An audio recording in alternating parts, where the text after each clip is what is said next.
Assalamualaikum warahmatullahi wabarakatuh. Salam jumpa kembali untuk seluruh sahabat-sahabat YouTuber, sahabat media maupun para penggemar, sahabat-sahabat pendengar yang setia selalu mengikuti kajian edisi religi ini.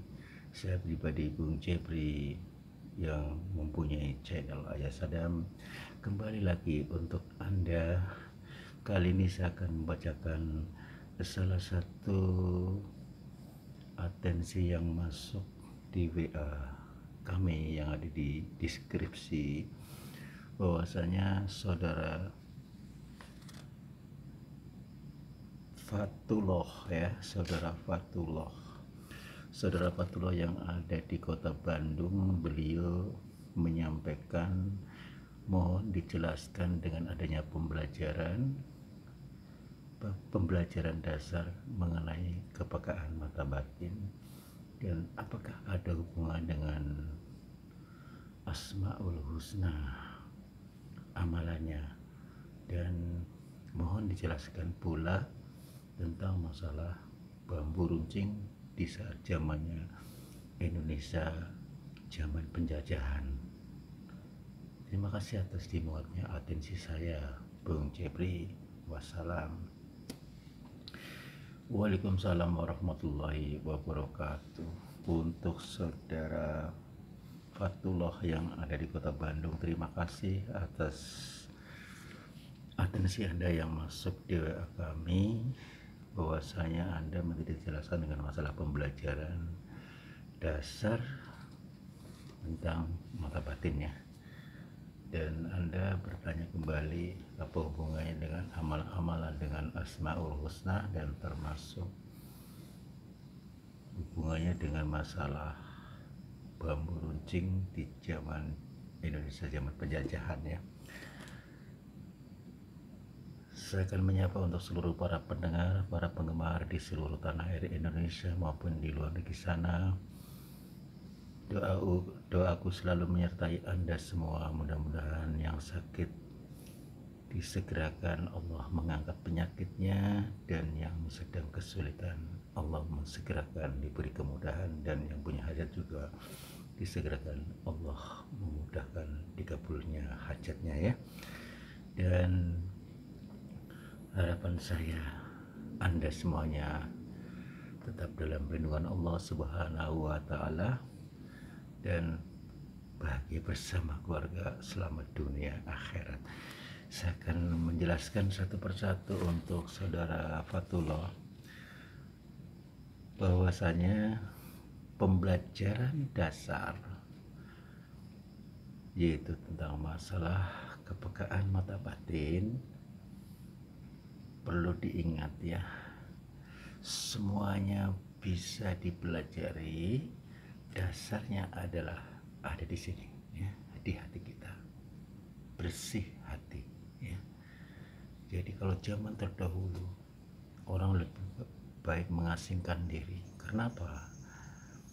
Apabila kita ngobrol dengan kawan, misalnya kawan Anda membicarakan orang lain atau membicarakan aib orang lain, itu salah satu akan mengurangi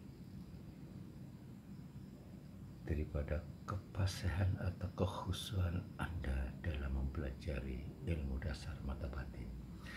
Maka saya katakan di sini, bagaimana kita menjaga hati, bersih hati, supaya tidak membatalkan atau tidak mengurangi kesucian hati. Nah, pada saat kita langkah awal ya, pada saat kita mau melakukan tentang masalah pembelajaran itu dasar mata batin, kita benar-benar suci bersih. Untuk sementara waktu jauhkan dari masalah urusan duniawi. Jadi hanya pasrah, hanya satu tujuan kepada Allah Subhanahu wa Ta'ala. Kembali kepada saudaraku Fatullah, saya senang sekali kalau Anda benar-benar ingin memiliki mengenai mata batin. Kalau memang Anda orang yang taat pada agama, ahli membaca Al-Quran, akan mudah ya, karena pada dasarnya di sini semua dari Al-Quran ya. Dan seandainya Anda berangkat mempelajari pelajaran dasar mata batin ini fungsinya banyak sekali. Insya Allah Anda bisa meruqyah juga, dan ada berkaitan dengan masalah ini. Contoh ya, kalau ini tongkat dari bambu kuning, Anda bertanya tentang masalah apa, materi dasar tentang masalah bambu, yaitu bambu runcing ya. Kebetulan saya pribadi memang lingkup orang veteran. Saya sering mengutip, bertanya kepada sesepuh yang dulu pernah kebetulan terlibat dalam peperangan, dan beliau sebagai orang tua saya pribadi, ibu saya. Kebetulan beliau memang sebagai orang yang dipercaya mengobati orang-orang yang kena ranjau segala macam, pokoknya yang terluka, yang habis perang. Beliaulah ahlinya meramu obat-obatan hingga sampai beliau bisa menguasai penawar racun. Karena pada saat itu yang namanya zaman perang penjajahan ya, ada orang ngirim, misalnya kelompok dari pihak ibu saya mengirim makanan untuk orang-orang yang habis perang ya, yang terluka. Begitu di tengah jalan dicegal oleh orang Jepang, makanan itu diracuni. Orang tersebut melapor ke ibu saya. Akhirnya ibu saya serahkan makanan, taruh di situ, buka semuanya. Ibu saya cuman melakukan sesuatu doa melalui air doa tersebut. Air doa tersebut suruh diminumkan semua orang yang ada di situ. Makanlah makanan ini, niat karena Allah. Insya Allah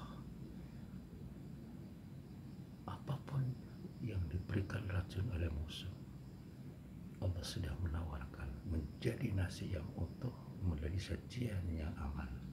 Alhasil alhamdulillah, pada saat itu orang-orang yang telah memakannya tidak ada pengaruh oleh racun yang diberikan oleh lawan tersebut. Ini kita simpel saja ya. Kalau kita kaitkan dengan masalah bambu runcingnya, kita kembali kepada masalah tongkat ini. Ini bambu kuning, ini memang tongkat, panjangnya 147 untuk tongkatnya. Kalau kita kembali lagi mengenai pembelajaran dasarnya ini ya, untuk saudara patullah perlu diperhatikan baik-baik ya. Yang pertama, Anda mandi besar dulu, bersihkan, sucikan badan kita ya. Niatnya Anda pasti tahu. Yang kedua, Anda berbenah diri kalau seandainya orang yang sudah berkeluarga, ekonominya sudah cukup, permisi dengan istri mengasingkan sementara waktu. Karena di sini ada dua pilihannya. Kalau memang Anda biasa zikir, apakah Anda mau mengambil 7 hari atau 21 hari ya, mengasingkan diri jauh dari kerumunan atau lingkungan penduduk supaya Anda bisa konsentrasi full. Yang tadi saya katakan, sementara waktu Anda jauhkan dari urusan duniawi supaya Anda hanya fokus kepada yang esa. Nah, disitulah Anda nanti kalau misalnya ngambil 7 hari, nanti pada saat hari Jumat Anda tetap mengikuti sholat Jumat ke kota. Katakanlah Anda ada di daerah pegunungan lah ya, Anda ke kota ikut sholat, nanti Anda setelah sholat Jumat Anda tidak usah pulang dulu, Anda setelah sholat asar baru boleh pulang. Kenapa? Anda amalkan surat Al-Kahfi ya sampai nunggu asar. Kalau memang sampai asar ternyata sebelum asar Anda sudah selesai membaca surat Al-Kahfi, Anda mengamalkan, menyicil ya. Karena di sini saya menganjurkan Anda mengamalkan surat Al-Fatihah sebanyak 10.000 kali. Kalau Anda mengambil 7 hari, berarti 7 hari harus sudah selesai. Jadi Anda bisa dicicil setelah sholat wajib, sholat sunnah, semampunya. Tapi fokusnya nanti pada sholat 3/4 malam, Anda fokus ya. Jadi bukan hanya untuk sholat malam saja, sholat wajib pun Anda bisa cicil setiap habis sholat.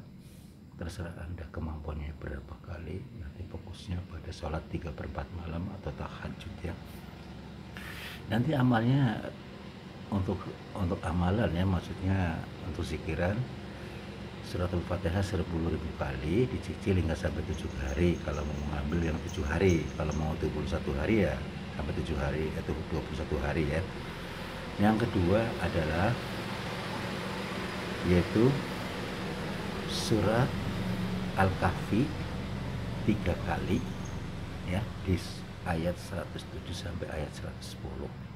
Itu 3 kali. Setiap Anda selesai membaca surat Al-Fatihah 1 kali, misalnya satu malam itu surat tahajudnya udah cukup sekian dulu misalnya, Anda akhiri dengan surat Al-Kahfi ayat 107 sampai ayat 110 3 kali ya.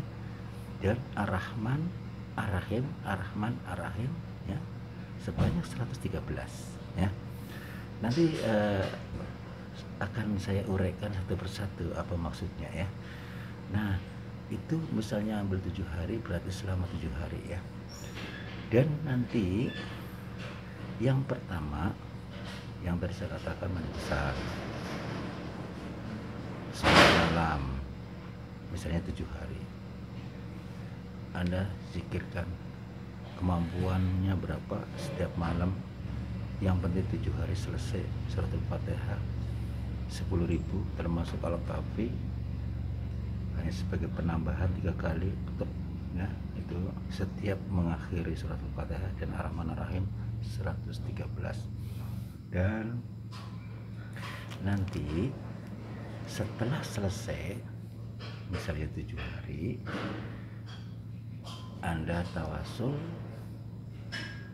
ambil air putih, baca surat Al-Kahfi di ayat 107 sampai 110 1 kali, Ar-Rahman Ar-Rahim 3 kali, dan termasuk surat Al-Fatihah 9 kali.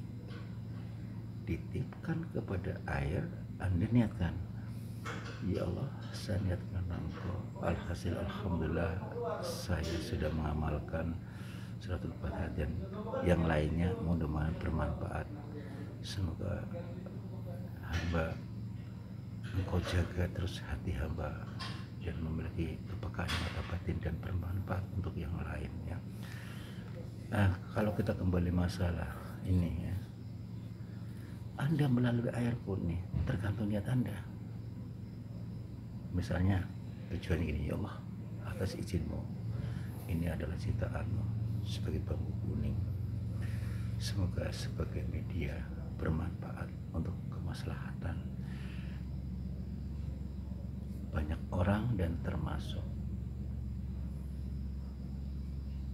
menghentikan kezaliman. Misalnya Anda di tengah jalan ada perampok, ada penadah, ya macam-macam, yang penting tujuannya jelek.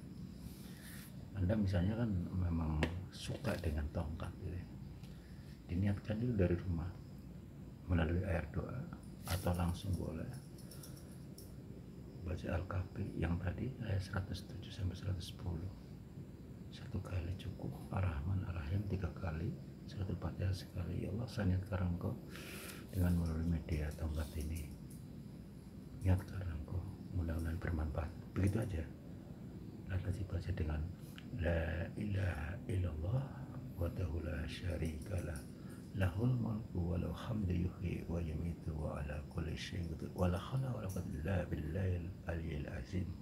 Tiupkan 3 kali dan karena Allah udah bawa seperti itu.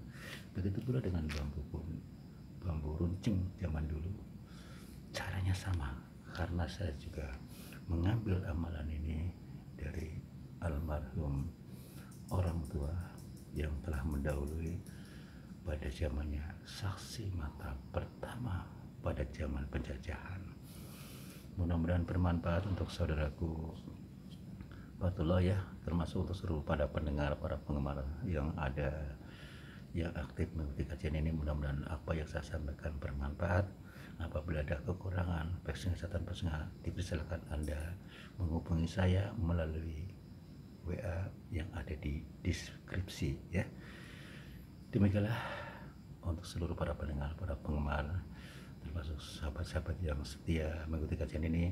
Mudah-mudahan kita tetap dalam lindungan Allah Subhanahu wa taala. Saya akhiri dengan wassalamualaikum warahmatullahi wabarakatuh. Ihdinas siratal mustaqim.